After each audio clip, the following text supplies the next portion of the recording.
Hi, welcome back to Sparks of Joy Studio. We are going to DIY some pumpkins for resale. I'm so excited to tell you a little bit more about how it worked well for me last year at some craft fair events that I did, and I'm hoping it'll be successful for you too. So let's get started.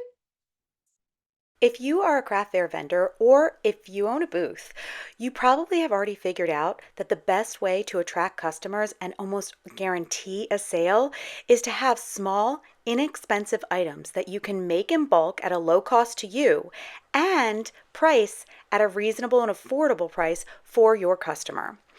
I've talked a lot about my monogrammed gift tags, but the first item where I noticed this trend was with these tumbling tower pumpkins. Making these pumpkins could not be more simple. All you need is 9 tumbling tower blocks and some Titebond Quick and Thick or whatever glue you prefer to use.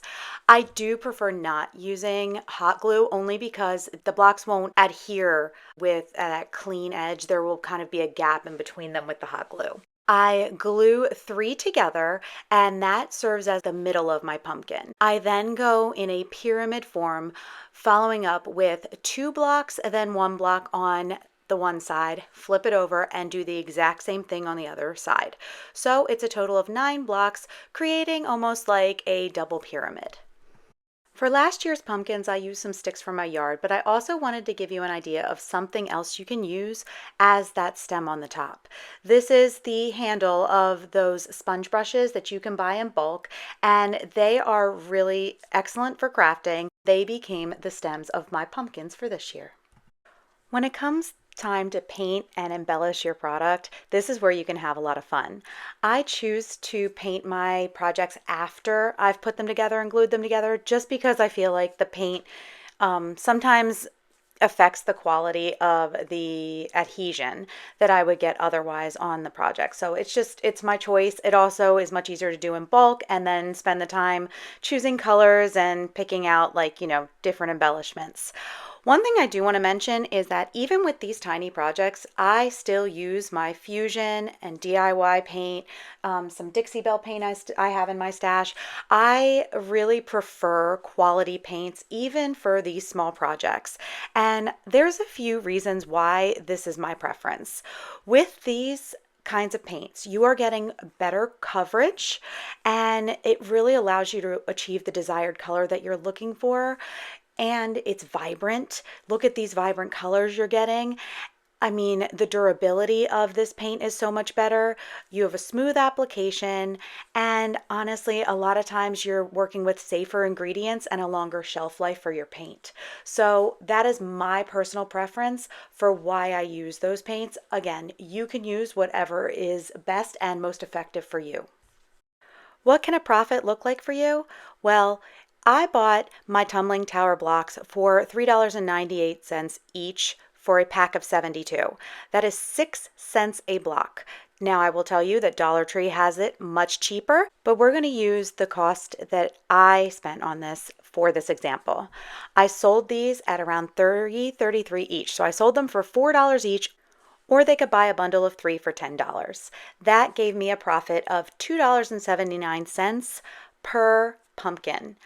Obviously, I'm not including any of the paint that I used or anything like that, but honestly, when you're pinching pennies to that regard, basically what's going to happen is you're going to focus way more on all of those little details rather than just considering the fact that you spent less than $1 on something and made almost 4 times that in profit.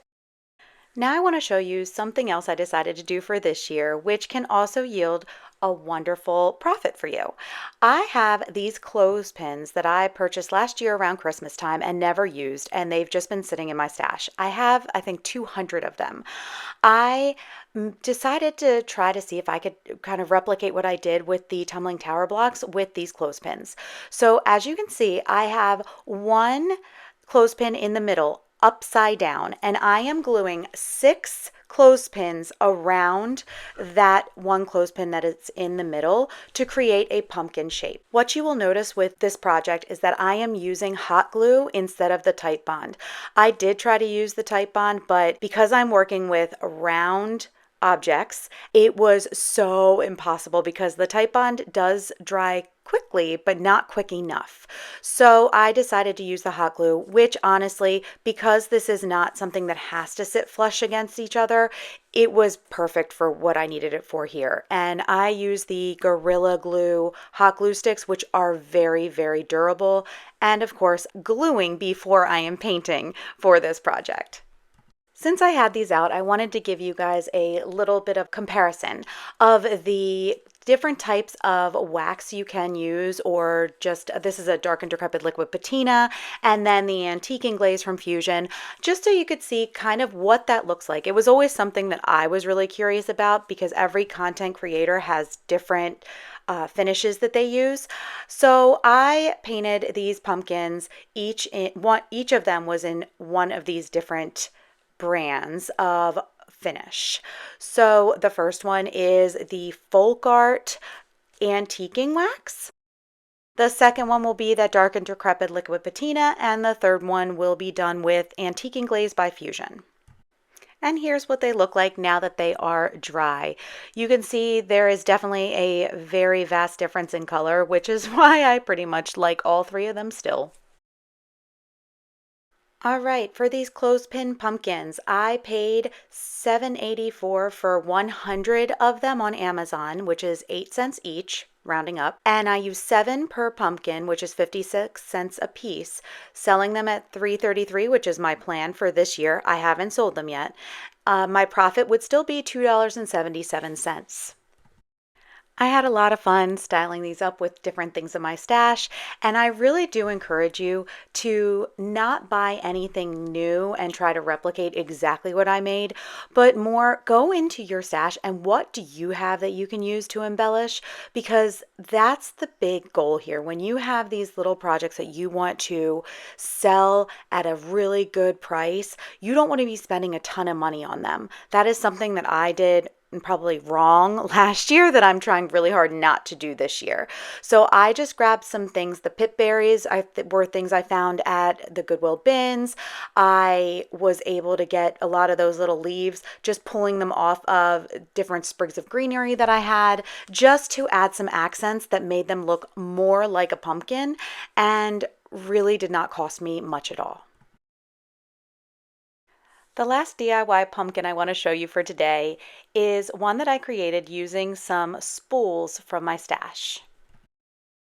I bought these wooden spools for $14.99 on Amazon for 200 of them, and I used 7 spools per pumpkin, which was 49 cents to make, and then if I sell them at $3.33 each, it will be a profit of $2.84 a piece.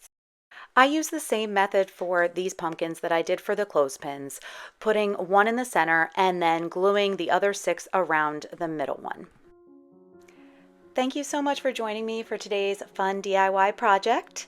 It's always satisfying to repurpose items and see them transform into something beautiful and festive, and it's even better when you know that you can sell them for a profit.